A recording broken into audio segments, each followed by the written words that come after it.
शादी करेंगी, शादी का विचार आपके मन में है, और अगर करेंगी तो निकाह करेंगी या सोनाक्षी सिन्हा की तरह रजिस्टर्ड? देखिए, अगर आप सोशल मीडिया यूज़ करते हैं, सोशल मीडिया इस्तेमाल करते हैं, तो आपने एक खबर ज़रूर पढ़ी होगी इमरान प्रतापगढ़ी और सांसद इकरा हसन को लेकर के। सोशल मीडिया पर बड़ी तेज़ी के साथ ये खबरें वायरल हो रही हैं। कोई ये कह रहा है कि इकरा हसन और इमरान प्रतापगढ़ी की शादी होने के लिए जा रही है। कोई शख्स ये कहता हुआ नजर आ रहा है कि इकरा हसन चौधरी और असदुद्दीन ओवैसी के भतीजे नूरुद्दीन ओवैसी की शादी होने के लिए जा रही है। ये दो खबरें तो आपने पढ़ी होगी। एक और नई खबर निकल कर के आ रही है कि इकरा हसन चौधरी शफीकुर रहमान बर्क जो संभल के सांसद रह चुके थे, उनके पोते जियाउर रहमान बर्क जो फिलहाल अभी सांसद हैं, उनके साथ होने के लिए जा रही है। ये खबरें बड़ी तेजी के साथ वायरल हो रही हैं। मेरा सिर्फ आपसे ये सवाल है, देखिए आपको कैसे पता कि इनकी शादी होने वाली है? आपने किस तरह से पता लगाया? देखिए, सोशल मीडिया की खबरों पर कभी इस तरह से भरोसा बगैर इत्मीनान के नहीं करना चाहिए। देखिए, मैं पत्रकारों से भी गुजारिश करता हूं जो इनकी शादी को लेकर के इनसे बातचीत कर रहे हैं कि आप शादी कब करेंगे, शादी किस तारीख में करेंगे, किन से करेंगे, आप ये सवाल ना करके आप उनसे जो लोग हैं उनके बारे में आप मुद्दा रखिए, जो गरीब हैं उनके बारे में आप सवाल कीजिए, या जो फिर किसान हैं उनके बारे में आप सवाल कीजिए। और ये सवाल किया गया था जब सांसद इकरा हसन से सवाल किया गया शादी को लेकर के कि आप शादी कब करेंगी, किससे करेंगी, किस तरह शादी करेंगी, तो उन्होंने बड़ा प्यारा जवाब दिया कि मेरा शादी का अभी कोई ऐसा प्लान नहीं है। जिस ओहदे को मुझे दिया गया है उस ओहदे को मैं अपने दिल के साथ निभाना चाहती हूँ। मैं कौम के साथ काम करना चाहती हूँ, चाहे वो हिंदू हो या मुसलमान हो या सिख हो या ईसाई हो। अभी शादी का कोई प्लान नहीं है, जब शादी की जाएगी तो उसके बारे में आपको बता दिया जाएगा। ये सांसद इकरा हसन ने कहा था। इमरान प्रतापगढ़ी से जब ये सवाल किया गया तो इमरान प्रतापगढ़ी ने भी यही कहा था। देखिए, आप मुझसे ये सवाल ना करें, आप ये पूछें कि इमरान आप मेंबर ऑफ पार्लियामेंट कब बन रहे हैं, आप बड़े नेता कब बन रहे हैं, ये सवाल आप करेंगे तो बड़ा अच्छा महसूस होता। रही बात शादी की, तो मैं जब शादी करूंगा तो आपको बता दिया जाएगा। और शादी जब मैं करूंगा तो इस्लामिक रिवाज पर करूंगा, इस्लामिक तरीकों पर शादी करूंगा, और ऐसी शादी करूंगा जिसमें ना कोई जहेज होगा ना कोई डिमांड होगी। ये इमरान प्रतापगढ़ी ने सवालों के जवाब दिए थे। तो मेरी आपसे गुजारिश है कि इस तरह की आप बेहुदा हरकतें, बेहुदा बातें ना करें कि किन से शादी करेंगे। देखिए, उनकी पर्सनल जिंदगी है, ये शादी का मैटर पर्सनल जिंदगी के ऊपर होता है। उनका जिस वक्त चाहे, जिससे चाहे वो लोग शादी कर सकते हैं। लेकिन मेरी पत्रकारों से गुजारिश है कि आप ऐसे सवाल इन लोगों से ना करें। और इस बारे में सांसद इकरा हसन ने क्या कहा है, जब शादी को लेकर के उनसे पूछा गया तो उन्होंने अपनी शादी के बारे में क्या कहा, ये इंटरव्यू मैं आपको दिखा रहा हूं। इस इंटरव्यू को आप पूरा सुन लेना, आपको पता लग जाएगा वो कब शादी करेंगी, किससे शादी करेंगी, किस तरह से शादी करेंगे। चलिए आप इंटरव्यू पूरा सुनिए। हाल ही में अपना पहला चुनाव लड़ा और जीता। आज वो एक मेंबर ऑफ पार्लियामेंट है, बीजेपी को मात दी, समाजवादी पार्टी की हैं और उत्तर प्रदेश के किराना कंस्टिट्यूएंसी से। इकरा, आपका बहुत धन्यवाद अब हमारे साथ जुड़ी इस कार्यक्रम में। बहुत बहुत शुक्रिया। सबसे पहले शपथ लेते वक्त कैसा लगा, पार्लियामेंट में जब कदम रखा कैसा लगा, और क्या भावना आपके मन में तब आई जब आप वहाँ प्लेटफॉर्म पे खड़े होकर शपथ ले रही थी? मैं बहुत खुश थी और कुछ घबराहट भी थी, लेकिन जो एहसास था वो सबसे ज़्यादा अपने कॉन्स्टिट्यूएंसी के लोगों के लिए मेरे दिल में आभार था। मैं बहुत शुक्रगुजार हूँ कि उन्होंने मुझे ये मौका दिया, मैं वहाँ तक पहुँच पाई। और अब मेरी यही इच्छा है कि मैं उनकी आवाज़ को मजबूती से पार्लियामेंट में उठा सकूं और उनकी बातों को, उनके मुद्दों को देश तक ला सकूं। जब आप पार्लियामेंट में जा रही थी तो क्या वो वाक़या याद आया था कि जब आप अपने फादर के साथ जब 3 या 4 साल की थी तो वहाँ के जो गार्ड हैं उन्होंने आपसे कहा कि एक दिन आप भी यहाँ आओगी? बिल्कुल, वो ऐसी याद है जो मतलब मैं भूली नहीं हूँ। और पहले मुझे इस बात का कोई मतलब नहीं लगता था, लेकिन अब क्योंकि मैं खुद आ चुकी हूँ पार्लियामेंट में तो मैं अक्सर उस बात के बारे में सोचती हूँ। और उस दिन भी मुझे याद आ रहा था और ये भी एहसास हो रहा था कि अगर मेरे पिताजी होते तो वो बहुत खुश होते, वो देखते कि उन्हीं के नक्शे कदम पर चलकर मैं वहाँ तक पहुँच रही हूँ। तो मुझे उम्मीद है कि वो जहाँ भी हैं खुश होंगे, और बस यही चाहती हूँ कि मैं उन्हीं की तरह, जिस तरीके से वो अपनी राजनीति करते थे, उसी तरीके से मैं भी उनकी राजनीति को आगे बढ़ा पाऊँ। आप अपने फादर की पॉलिटिक्स से बहुत इन्फ्लुएंस्ड हैं, पर आपकी मदर भी पॉलिटिक्स में थी, तो उनका कितना योगदान आपके पॉलिटिक्स पे रहा, और अब जो आप अपनी पॉलिटिक्स करेंगी उसमें कितना फर्क या कितना अलग अपने पेरेंट्स से होगा, या आप उसी ट्रेडिशन को फॉलो करेंगे? मेरे पिताजी जो थे वो पॉलिटिशियन थे, और वो उन्होंने ही राजनीति हमारे घर में आगे बढ़ाई थी, और उन्हीं की देन है कि आज तक राजनीति हमारे घर में है। तो मेरी कोशिश यही है, मुझे उनसे बहुत सीख मिलती है, जितनी उनके साथ रहकर नहीं मिली उतनी उनके बारे में आज तक मुझे किस्से सुनने को मिलते हैं कि वो इस तरीके से काम करते थे। तो आज तक भी वो मेरे लिए सीख का काम करते हैं। उनसे बहुत अलग है मेरी जो मदर हैं, उनका इन्फ्लुएंस, वो उन्होंने हमें संभाला है एक ऐसे वक्त में जब बहुत कुछ चला गया था हमारी ज़िंदगी से। तो मैं जो भी आज कुछ हूँ, जिस भी तरीके से मैं रहती हूँ, अगर लोगों को मैं पसंद आती हूँ, मेरी जो भी तरबियत है वो मेरी माँ की देन है, मेरी पढ़ाई, मेरी तरबियत। तो आज वो सब, उन सब चीज़ों का श्रेय मैं अपनी माँ को देना चाहूँगी। लेकिन जो राजनीति है और जिस तरीके से राजनीति मैं करना चाहती हूँ, उसका पूरा श्रेय मेरे पिताजी को जाता है। और उनके वक्त में और आज के वक्त में बहुत फ़र्क है। अब राजनीति बहुत बदल गई है। उनके वक्त में अगर आप सरकार में नहीं भी होते थे तो आपकी बहुत बात मानी जाती थी, सुनी जाती थी। लेकिन अब वो जो स्तर है वो घट गया है बहुत तरीके से।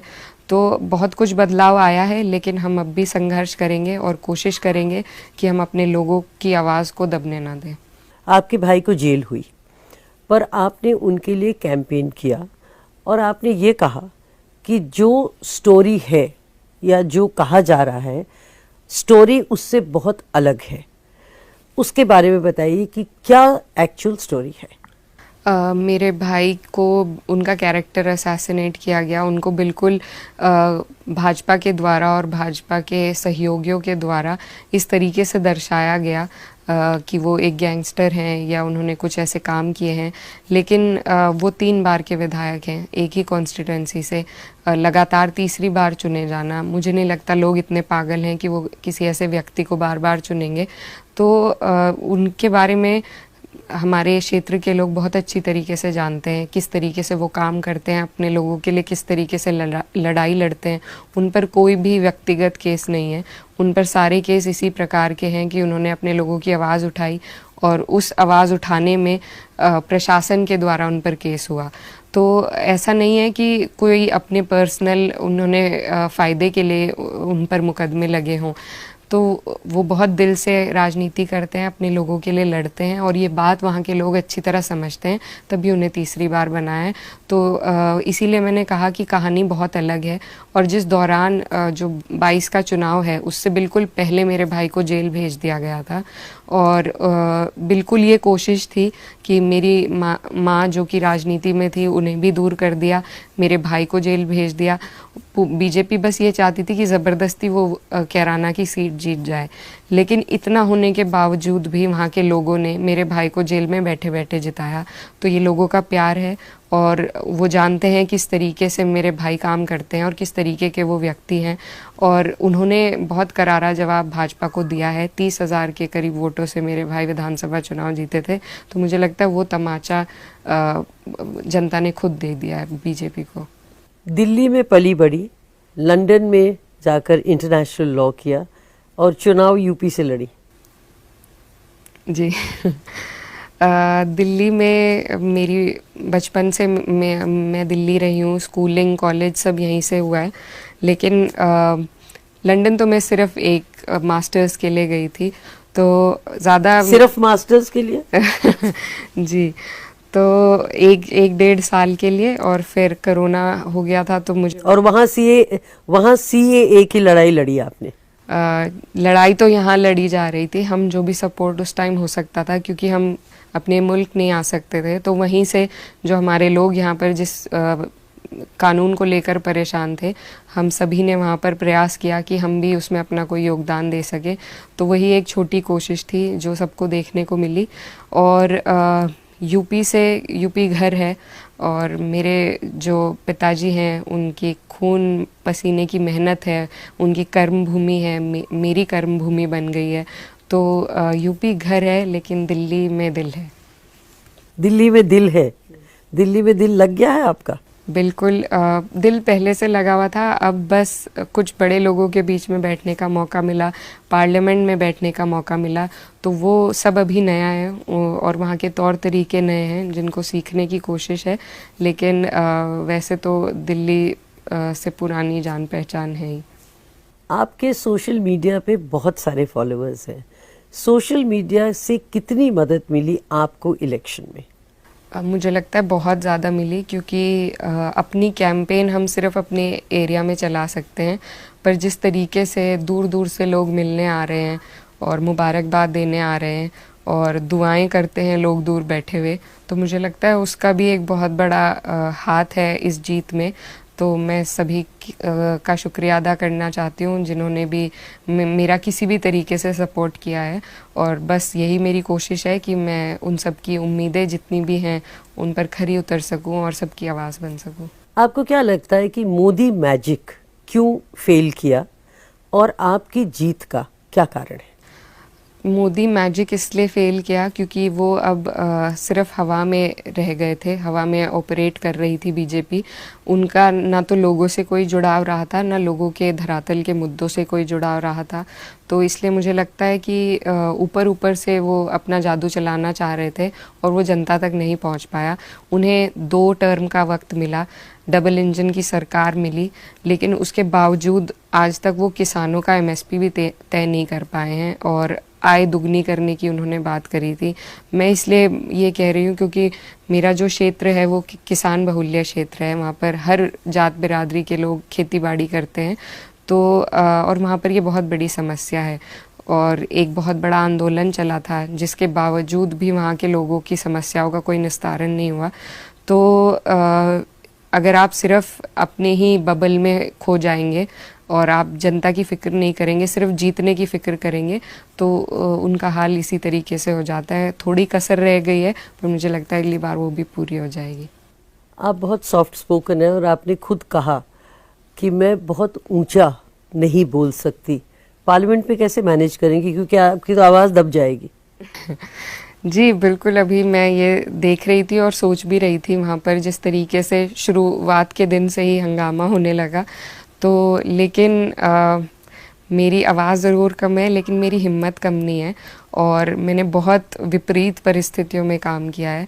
तो मुझे लगता है कि मेरी हिम्मत इतनी जल्दी नहीं टूटेगी, थोड़ा वक्त लगेगा शायद वहाँ के तौर तरीके सीखने में, लेकिन मुझे ये जो मौका मिला है उसको मैं गंवाना नहीं चाहती। तो मेरी पूरी कोशिश रहेगी कि जिस भी तरीके से हो मैं लोगों की आवाज़ उठाऊँ, वहाँ पर उनके मुद्दे उठा सकूँ। और ज़रूरी नहीं है चिल्ला कर ही अपनी बात दूसरे तक पहुँचाई जाए, मुझे लगता है कि बहुत तरीके से भी आप अपनी बात पहुँचा सकते हैं। ऐसी बहुत सी महिलाएं हैं वहाँ पर जो बोलती हैं जब तो सब सुनते हैं। तो अगर मुझे ऐसा मौका मिला कि इस तरीके से मैं बोल पाऊँ तो मैं अपने लोगों के लिए वो करना चाहूँगी। So before I let you go, 2 personal सवाल। शाहरुख खान फेवरेट एक्टर, पहले उसका जवाब दीजिए फिर मैं दूसरा प्रश्न पूछूंगी। जी, शाहरुख खान मुझे लगता है मेरे साथ साथ बहुत से लोगों के फेवरेट एक्टर हैं और उन्होंने जिस तरीके से मुझे हमेशा आजकल जैसी पिक्चरें बन रही हैं पेट्रियटिज़म को लेकर, तो मुझे नहीं लगता शाहरुख खान से अच्छा कोई काम उस फील्ड में कर सकता है। और जब भी मैं बाहर भी रही हूँ तो जब भी हिंदुस्तान का नाम लिया जाता है उसके साथ में शाहरुख खान का नाम ज़रूर आता है, खासकर विदेश में आप कहीं भी चले जाएं। तो मैंने बचपन से उन्हें देखा है, पसंद हैं और न सिर्फ देखने में बल्कि मुझे लगता है वो बहुत अच्छा संवाद भी करते हैं और उन्हें देखकर हमेशा सीखने को मिलता है। उनके इंटरव्यूज़ हों चाहे उनके व्यूज़ हों और मूवीज़ तो सभी को पसंद हैं। तो हमेशा से वही मेरे favourite actor. So no one like Shahrukh Khan? No one like Shahrukh Khan and no one ever will be? I don't think so. Let me tread personal ground, and I wouldn't like to, but the viewers will kill me if I don't. Men in your life, and आप कब शादी करेंगी, शादी का विचार आपके मन में है, और अगर करेंगी तो निकाह करेंगी या सोनाक्षी सिन्हा की तरह रजिस्टर्ड मैरिज करेंगी? अभी क्योंकि काम में से टाइम कम मिल रहा है, फुर्सत कम मिल रही है, तो इन चीज़ों के बारे में अभी उतना विचार नहीं किया है। लेकिन जब भी होगा, जैसे भी होगा, तो सबके सामने होगा, सबको बताया जाएगा। अभी फ़िलहाल कोई ऐसा इरादा नहीं है, कोई ऐसी तैयारी नहीं है। अभी मैं बस सीखना चाहती हूँ कि ये जो मुझे नया रास्ता मिला है, नया ओहदा मिला है, इसमें कैसे मुझे काम करना है। और जब भी पर्सनल लाइफ में कोई भी नई चीज़ आएगी तो सबको बताया जाएगा। और निकाह या रजिस्टर्ड मैरिज के बारे में भी मैंने सोचा नहीं है, पर अगर मौका मिला तो दोनों भी कर सकते हैं। So no man in your life at the moment? जी नहीं। Iqra Hasan, thank you very much, आपका बहुत बहुत धन्यवाद।